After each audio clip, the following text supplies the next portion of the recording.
Food সেফটিটাকে যদি আমি চিন্তা করেন একটা আমব্রেলার মতো, আর ফুড সেফটি আমব্রেলার মতো যদি চিন্তা করি, তো আমব্রেলার আন্ডারে আমাদের চলে আসে hazard control, intentional and unintentional hazard, এগুলোকে কন্ট্রোল করতে হবে। এটাকে যদি আমি তিনটা সুন্দর টার্ম যদি আমি বলি, একটা হলো ভেসা, আরেকটা হলো ভেসা, আরেকটা হলো টেসা। এই তিনটা থেকে আমরা সাধারণত আমাদের ফুড সিস্টেমে, আমরা যে ইন্ডাস্ট্রি লেভেলে যারা কাজ করি, আমরা এই তিনটা সিস্টেমের মাধ্যমে আমাদের হ্যাজার্ডগুলো কন্ট্রোল করি। সো আমরা যেটা করে থাকি হ্যাসাপের ক্ষেত্রে, আমরা যেটা করে থাকি Hazard analysis critical control point. এই টার্মটা থেকে, এটা হলো একটা ইন্ডাস্ট্রিয়াল একটা প্রসেস। এই প্রসেসের মাধ্যমে বেসিক্যালি আমরা র মেটেরিয়াল বেসিক থেকে শুরু করে ফিনিশ প্রোডাক্ট পর্যন্ত যে প্রত্যেকটা স্টেপ যেগুলো থাকে, প্রত্যেকটা স্টেপে হ্যাজার্ডটাকে কন্ট্রোল করে, হ্যাজার্ড নিয়ে তিনটা যে হ্যাজার্ড আছে, ফিজিক্যাল হ্যাজার্ড, কেমিক্যাল হ্যাজার্ড এবং বায়োলজিক্যাল হ্যাজার্ড, তিনটা হ্যাজার্ডকে মিনিমাইজ করে ফাইনাল একটা প্রোডাক্ট আমরা ইন্ট্রোডিউস করি বা বের করি, যেটার মাধ্যমে আমরা আসলে কন্ট্রোল করতেছি হ্যাজার্ডটা। এবং ইন্টেনশনাল আর আনইন্টেনশনাল হ্যাজার্ড যেগুলো আছে, যেমন হলো ভেসাপ যে আমি টার্মটা বললাম, এটা হলো vulnerability assessment critical control point. এটার মাধ্যমে সাধারণত ফুড এগুলোকে কন্ট্রোল করা হয়। যেমন হলো কিছু কিছু ইন্ডাস্ট্রিতে যখন প্রোডাক্টটা দেওয়া হবে, র মেটেরিয়াল যারা সাপ্লায়ার দিয়ে থাকে, তারা ইন্টেনশনালি তাদের র মেটেরিয়াল কস্টিংটাকে মিনিমাইজ করার জন্য কিছুটা, যেটাকে আমি বলতে পারি যে র মেটেরিয়ালের ভিতরে এই র ইনগ্রেডিয়েন্টস গুলো দেওয়ার কথা ছিল, এগুলো তারা না দিয়ে সেটা মিনিমাইজ করে দেবে। যেমনটা আমি যদি এক্সাম্পল হিসেবে বলি, মিল্ক পাউডার, এটা প্রোটিন পার্সেন্টেজ থাকে হয় 26%, আমাদের ফুড সেফটি অথরিটি অথবা বিএসটিআই থেকে নিয়মিত করে দেওয়া আছে। তো এটার ক্ষেত্রে আপনারা শুনে থাকবেন যে 2017 বা তারও আগে থেকে এর ভিতরে মেলামাইন ইন্ট্রোডিউস করা হতো, মেলামাইন পোর্শনটা। সো মেলামাইন এটা কি করে, এটা বেসিক্যালি করে হলো আপনার প্রোটিনটাকে এনরিচ করে। কিভাবে? এটার ভিতরে মেলামাইনের রিচ একটা ইনগ্রেডিয়েন্ট হলো নাইট্রোজেন রিচ করে। নাইট্রোজেন রিচের কারণে যেটা করে, যখন আপনি প্রোটিনটা টেস্ট করবেন, তো নাইট্রোজেনের পার্সেন্টেজ বেশি থাকার কারণে এটা কি হয়, আপনার ওই যে নাইট্রোজেন পার্সেন্টেজ বেশি থাকে, তার মানে প্রোটিন পার্সেন্টেজ বেশি থাকছে। সো এই কারণে ঠিক আছে, মিল্ক পাউডারের ভিতরে মেলামাইন ইন্ট্রোডিউস করা হতো। আমাদের ফুড সেফটি অথরিটি বিএসটিআই এটা কন্ট্রোল করে ফেলেছে অলরেডি, ঠিক আছে। সো এইগুলোর মাধ্যমে ঠিক আছে, এই যে ইন্টেনশনাল লাভের উদ্দেশ্যে যদি কখনো ঠিক আছে আপনার র মেটেরিয়ালের ভিতরে যদি বায়াস কোনো ইনগ্রেডিয়েন্ট অ্যাড করা হয়ে থাকে, তাহলে এটাকে বলা হয়ে থাকে ফুড ফ্রড। সো ফুড ফ্রডটাকে আপনি যদি মিনিমাইজ করতে চান, তাহলে আমরা ইন্ডাস্ট্রিতে যেটা করে থাকি, আমরা অ্যাপ্রুভ সাপ্লায়ার নিয়ে থাকি। আমরা যে সাপ্লায়ার থেকে প্রোডাক্টটা নেই, সেটা হতে হবে অ্যাপ্রুভ সাপ্লায়ার। আমরা কি করি, বেশ কিছু প্যারামিটার সেট করে আমরা সামনে এগিয়ে যাই। সেক্ষেত্রে যেটা করি, আমরা একটা সাপ্লায়ারকে সিলেক্ট করি যে এই সাপ্লায়ার ঠিক আছে, তারা আমাদেরকে প্রোডাক্ট দিবে, আমরা তার ফেসিলিটিতে ভিজিটে যাই। আমাদের ফুড সিস্টেম অনুযায়ী ঠিক আছে একটা চেকলিস্ট থাকে, অথবা একটা গাইডলাইন থাকে, অথবা একটা অডিটিং একটা মেথড থাকে। আমরা ওই অডিটিং মেথডের মাধ্যমে আমরা তাকে অডিট করে আমাদের ক্রাইটেরিয়া অনুযায়ী সিলেক্ট হয়ে গেলে, তিনি যখন সিলেক্টেড হয়ে গেলেন, তখন তিনি আমাদের র মেটেরিয়াল দেওয়া শুরু করবেন। র মেটেরিয়ালটা যখন আমরা রিসিভ করবো, রিসিভিং কিছু ক্রাইটেরিয়া থাকে। রিসিভিং ক্রাইটেরিয়ার মধ্যে অন্যতম একটা হলো টেস্টিং প্যারামিটার, আমরা যেটা সেট করে দেবো, অথবা ফুড সেফটি অথরিটি অথবা বিএসটিআই রুলস আর গাইডলাইন অনুযায়ী যে কিছু প্যারামিটার থাকে, ওই প্যারামিটার অনুযায়ী তারা প্রোডাক্টটা প্রডিউস করছে কিনা, অথবা ট্রেডার হলে তারা ওই ট্রেডিং ফ্যাসিলিটিগুলো ক্রাইটেরিয়াগুলো মিট করতেছে কিনা, এগুলো দেখে আমরা প্রোডাক্ট রিসিভ করে থাকি। এক্ষেত্রে আমরা একটা টার্ম ইউজ করে থাকি, আপনারা সবাই অনেকে শুনতে পারেন বা নতুন যারা আছেন, সেটা হলো কোয়া, সার্টিফিকেট অফ অ্যানালাইসিস।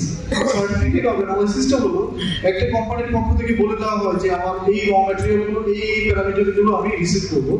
তখন ওই সাপ্লায়ার তার এই প্যারামিটার অনুযায়ী ঠিক আছে প্রোডাক্টটা প্রডিউস করে অথবা ট্রেডিং করে ঠিক আছে সাপ্লায়ারকে দিয়ে থাকবে। আমাদের যদি এক্সপিরিয়েন্সটা যদি করি, উইভার বেকারি ইন্ডাস্ট্রি যখন আমরা প্রোডাক্টটা রিসিভ করি, আমরা ওই কি প্যারামিটার অনুযায়ী প্রোডাক্টটা রিসিভ করে আমরা দেখি যে আমার প্যারামিটার অনুযায়ী সার্টিফিকেট অফ অ্যানালাইসিসের সব কিছু উল্লেখ আছে কিনা। যদি এটা থাকে আমরা প্রোডাক্টটা রিসিভ করি। এছাড়া আরেকটা জিনিস করে থাকি আমরা, বা আমাদের ইন্ডাস্ট্রি যারা আছে, আমাদের বাংলাদেশে অন্যান্য ইন্ডাস্ট্রি যারা আছে, তারা এই কি প্যারামিটার অনুযায়ী প্রোডাক্ট রিসিভ করার পাশাপাশি এটা ক্রস চেকিং করে থাকে। রুট চেকিং কিভাবে করে থাকে, নিজস্ব যদি ল্যাব থাকে ল্যাবের মাধ্যমে যে সে কি প্যারামিটারগুলো দিল, এই কি প্যারামিটারগুলো আবার রিচেক করে থাকে, রিচেক করার পরে দেন এটাকে আমরা সেট করে প্রোডাকশনে এটা ইস্যু করে থাকি। এভাবেই বেসিক্যালি আপনার প্রোডাক্টটা রিসিভ করা হয়ে থাকে। ফুড ফ্রডের কথা যেটা আপনি ইন্টেনশনাল হ্যাজার্ডটা কন্ট্রোল কিভাবে করা যেতে পারে, তো এইভাবেই আসলে আমাদেরকে ইন্টেনশনাল হ্যাজার্ডটা কন্ট্রোল করা যেতে পারে। ইন্টেনশনাল হ্যাজার্ড কন্ট্রোলের জন্য অবভিয়াসলি আপনার কি প্যারামিটার দরকার, যে কি প্যারামিটারগুলো রিসিভ করে প্রোডাকশন থেকে এবং রিসিভের সময় ওই কি প্যারামিটারগুলো বেস করে আপনি প্রোডাক্টটা রিসিভ করতে হবে। এভাবেই আসলে আপনি আরেকটা নাম আমি বলেছি, সেটা হলো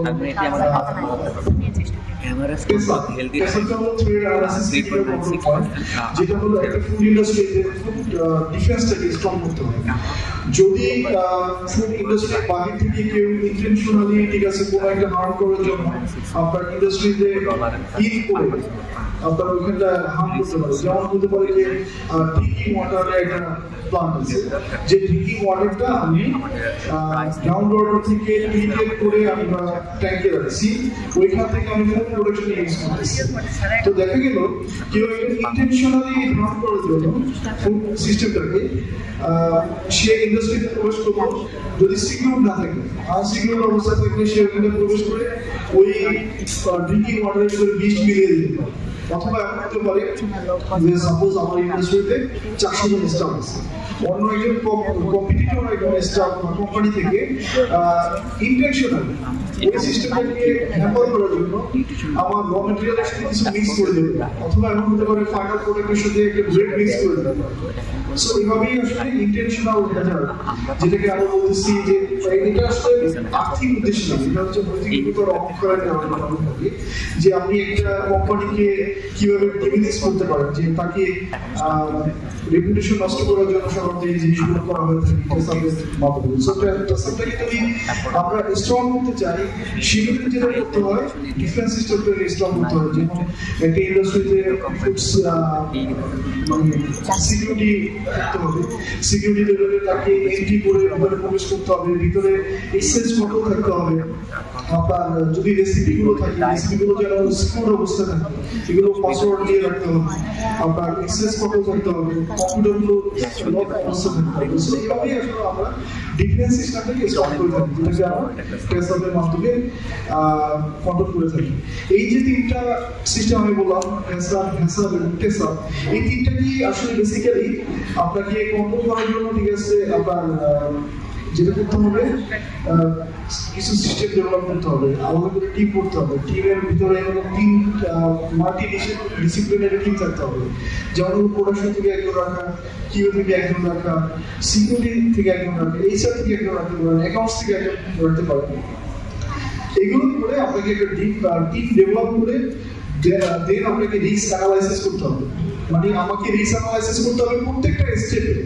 এসআপি যদি আমি বলি, আমি বলেছি যে রিসিভিং থেকে শুরু করে ফিনিশ গুড পর্যন্ত প্রত্যেকটা যে স্টেপ থাকে, রিসিভিং, মিক্সিং, বেকিং, হ্যাঁ, লেবেলিং, মেকআপ চেক, প্রত্যেকটা স্টেপে আপনাকে চিন্তা করতে হবে ইন ডিটেলস মেথডে যেতে হবে। মানে আপনি কত ডিটেলসে করতে পারবেন, প্রত্যেকটা স্টেপ ডিটেলসে যে অ্যানালাইসিস করে ওখান থেকে কি রিস্ক আসতে পারে বা অতীতে কি রিস্ক ছিল এটাকে আইডেন্টিফাই করে আপনাকে ওইখান থেকে রিস্ক যদি যেটা হাই থাকবে ওটাকে কন্ট্রোলের একটা ব্যবস্থা করতে হবে। এইভাবে হ্যাসাব এবং টেসাব প্রত্যেকটাই রিস্ক বেস থিঙ্কিং করে আপনাদেরকে সামনে আগিয়ে আসতে হবে। এবং আমরা ইন্ডাস্ট্রিতে যারা কাজ করি আমরা রিস্ক বেস থিঙ্কিং করি, আমরা এই মেথডের মাধ্যমে রিস্কটাকে মিনিমাইজ করে থাকি। Thank you. থ্যাংক ইউ ভাইয়াকে। ভাইয়ার যদি ইউথের উদ্দেশ্যে, কনজিউমারদের উদ্দেশ্যে যদি কোনো মেসেজ থাকে এই ফুড সেফটি বা সেফ ফুড ইনটেকের জায়গাটা থেকে কিভাবে তারা অ্যাওয়ার হবে বা চুজ করবে যে এই জিনিসটা বেটার? ধন্যবাদ। আমি যেহেতু বাংলাকে রিপ্রেজেন্ট করছি, বাংলাকে চিনবে, বাংলা নিজেরাও কাজ করে ফুড অ্যান্ড নিউট্রিশন নিয়ে, আমরা ইউথদেরকে নিয়ে কাজ করি। আমরা আমাদের মোটামুটি 22টা ইউনিভার্সিটিতে আমাদের কমিটি আছে। সো আমরা ওখানটায় যেটা আমরা সব থেকে বেশি করে থাকি স্কিল ডেভেলপমেন্ট। যারা ফুড অ্যান্ড নিউট্রিশনে পড়াশোনা করে তাদেরকে যখন কর্মক্ষেত্রে আসতে হবে, নিউট্রিশন হোক ফুড হোক, তাকে অবশ্যই স্কিল ডেভেলপমেন্টে ফোকাস করতে হবে। আপনি যখন আপনার কর্মক্ষেত্রে যাবেন, কর্মক্ষেত্রে যাওয়ার আগে আপনাকে প্রিপেয়ার হয়ে আসতে হবে।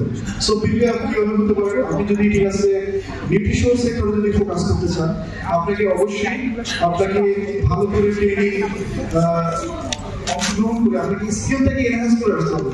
ফুড অ্যান্ড নিউট্রিশনে যদি আপনি ফোকাস করতে চান, তাহলে অবশ্যই আপনাকে ইন্টার্ন হয়ে, ঠিক আছে, আমাদের ইউনিভার্সিটিগুলোতে যারা আমরা আছি, যারা পড়াশোনা করে বের হয়, আপনাকে অবশ্যই ইন্টার্নশিপটাকে আপনাকে ফোকাস করতে হবে অনেক বেশি।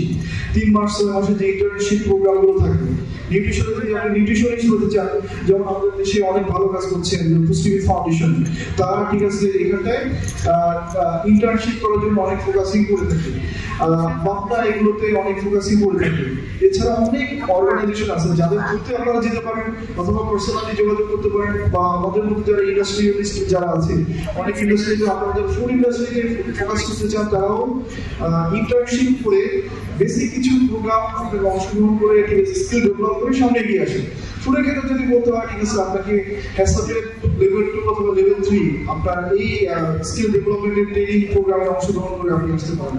আপনি যদি একটু অ্যাডভান্স থেকেই করেন, আপনি এফএসএসসি অথবা ISO 9001 যেটাকে আমরা বলছি QMS অথবা FSMS, এটার উপরে ইন্টারনাল অডিট ট্রেনিং প্রোগ্রামগুলো বিভিন্ন অর্গানাইজেশনগুলো করে থাকে।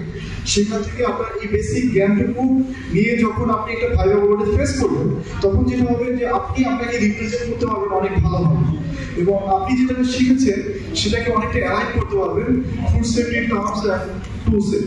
সো এগুলো করে যদি আপনি সামনের দিকে এগিয়ে আসেন, আই হোপ আপনারা ঠিক আছে নিউট্রিশন এবং ফুড এই সেক্টরে অনেক ভালো করে সামনে এগিয়ে আসতে পারবেন।